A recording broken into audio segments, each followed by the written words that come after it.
Drama से लदीला नादान के आने वाली एपिसोड्स में आप देखेंगे कि ज़ावियार का और नायाब का निकाह हो जाता है। नायाब बहुत परेशान उदास दिखाई दे रही होती हैं। अब उसे तसल्ली देती हैं उसकी दादी के परेशान होने की ज़रूरत नहीं है, तो खुश होना चाहिए कि तुम्हें ज़ावियार जैसा शौहर मिला है। लेकिन वो कहती हैं कि पता नहीं क्यों दादी, मेरा दिल बहुत घबरा रहा है, बहुत परेशान और उदास दिखाई दे रही होती है। और दूसरी तरफ अब ज़ावियार की बहन का रवैया भी कुछ ठीक नहीं होता और ये बात नायाब की भाभी नोट कर लेती हैं। और ज़ावियार जब रूम में आता है तो वो बैठी होती हैं। ज़ावियार गुस्से से अपनी अम्मी को बुलाने लग जाता है और अपने मुलाजिम को। अब वो हैरान हो जाती हैं कि आखिर ज़ावियार को क्या हो गया है। और ज़ावियार ज़ोर से अपनी अम्मी को बुलाता है। जब उसकी अम्मी अब्बू के कमरे में आवाज़ जाती है तो वो भी हैरान हो जाते हैं कि आखिर ज़ावियार को इस वक्त क्या हो गया है।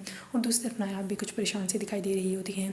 वो गुस्से में सबको बुलाता है और कहता है कि मुझे अपना कमरा पहले जैसा चाहिए, ये सारे फूल हटा दूँ। वो बहुत ज़्यादा गुस्से में होता है, नायाब रो रही होती हैं।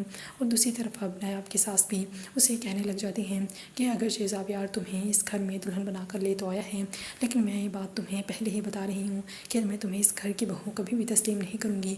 और मेरा बेटा भी कोई मुस्तकिल मिजाज आदमी नहीं है। बहुत जल्द तुम दोनों को इस बात का एहसास हो जाएगा कि तुम दोनों को एक दूसरे से शादी ही नहीं करनी चाहिए थी। तुम दोनों बहुत पछताओगे।